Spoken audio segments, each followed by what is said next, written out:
10 लाखांचा खर्च तरी सुविधांचा बोजवारा. वीज गेली की अहिल्यानगर निबंधक कार्यालयाचा कारभार पूर्णपणे ठप्प.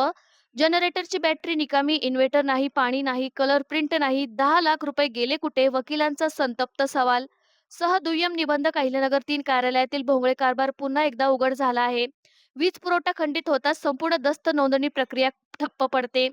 जनरेटर असूनही बॅटरी निकामी असल्याने त्याचाही उपयोग होत नसल्याचा प्रकार समोर आला आहे.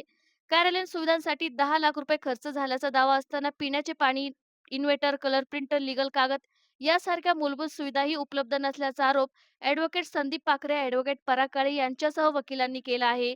नमस्कार, मी ॲडव्होकेट संदीप पाखरे. आज शनिवार आणि माननीय महसूल विभागाच्या आदेशान्वये आलेला क्रमांक 3 आपलं जे नगरचं दुय्यम निबंधक कार्यालय आहे, हे कार्यालय शनिवार रविवार सुरू ठेवण्यासाठी आदेशान्वित केलेलं होतं. त्याप्रमाणे या कार्यालय चालू आहे. परंतु कार्यालयाची जर अवस्था पाहिली तर या कार्यालयामध्ये लाईट गेल्यानंतर कोणत्याही स्वरूपाच्या इन्व्हर्टर अथवा जनरेटर स्वरूपाच्या कोणत्याही व्यवस्था नाही. परगावाचा जिल्ह्यातून येणारा प्रत्येक जो काही दस्त नोंदणी करण्याकरता येणारा पक्षकार आहे किंवा जो नागरिक आहे, त्या नागरिकाला सकाळी 10 वाजल्यापासून 5 वाजेपर्यंत लाईट येणे इतपत इथं वाट बघावी लागते. त्यानंतरही जर दस्त नोंदणीकृत जर वेळेमध्ये झाला नाही तर त्यांना परस्परपणे घरी जावं लागते.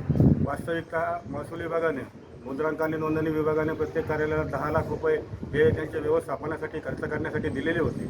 असं असताना देखील सदरच्या ऑफिसमध्ये आपण जर पाहिलं तर नागरिकांना बसण्यासाठीची व्यवस्था केलेली आहे, परंतु लाईट फॅनची व्यवस्थितपणे सुविधा नाही, इन्व्हर्टरची सुविधा नाही, पाण्याची सुविधा नाही. आणि कार्यालयामध्ये अपंग किंवा दिव्यांग वृद्ध आल्यानंतर त्यांना येण्या जाण्याकरता जो रॅम्पची व्यवस्था पाहिजे होती ती रॅम्पची देखील व्यवस्था या ठिकाणी केलेली नाही. वेळोवेळी मुद्रांक जिल्हाधिकारी यांच्याही कानावर ही बाब घातली, दुय्यम निबंधक यांच्याही कानावर ही बाब घातली, परंतु त्याच्याकडं दुर्लक्ष केलं जाते. आणि त्याकरता आम्ही सर्व इथं वकील मंडळी जे काय आहोत यांनी या ठिकाणी आत्ताच दुय्यम निबंधक साहेब यांच्याकडे चार्ज आहे, त्यांना या ठिकाणी विचारणा केली. आणि आमची अशी मागणी आहे, जर आपल्याकडून ही व्यवस्था होत नसेल, इन्व्हर्टरची व्यवस्था होत नसेल तर शनिवार रविवारचे ऑफिस कायमस्वरूपी बंद करून रेग्युलरपणे मंगळवार बुधवार चालू ठेवण्यात यावं. मी ॲडव्होकेट पराग काळे. आज आपण या अहिल्यानगर दुय्यम निबंधकाच्या कार्यालयाची अवस्था पाहिली तर त्याच्यात पाहायला गेलं तर आपल्या इथं पाण्याची सोय नाही आहे, त्याच्यानंतर लोकांना बसायची व्यवस्थित सोय नाही आहे आणि त्याला 10 लाख रुपये मंजूर झालेले आहे सगळ्या सुविधा जनतेला मिळण्यासाठी आणि त्याचा उपभोग घेण्यासाठी, पण कुठल्याही प्रकारची सोय झालेली नाही आहे. इन्व्हर्टर नाही आहेत. गेल्या 6 महिन्यापासून आम्ही स्टॅम्प कलेक्टर यांच्याकडे निवेदन दिलेलं आहे, सांगितलं गेलेलं आहे, करतो पाहतो अशा स्वरूपाचे आम्हाला आशयाचे उपदेश दिले गेलेले आहेत.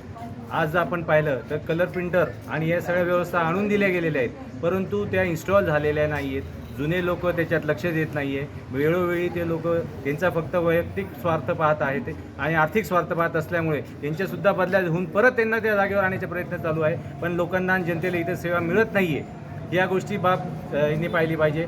कलर प्रिंटर्सची सोय पाथर्डीसारख्या ठिकाणी उपलब्ध असताना आज नगरसारख्या जिल्ह्याच्या ठिकाणी 3 ऑफिस असून या तिन्ही ऑफिसमध्ये नसल्यामुळे ही एक फार गंभीर बाब आहे. इथं सोय घेण्यासाठी, सगळ्या गोष्टी करण्यासाठी, कूलर या गोष्टी, पाणी पिण्यासाठीची जी व्यवस्था केली होती त्यासुद्धा इथून गायब झालेल्या 2-3 महिन्यातच.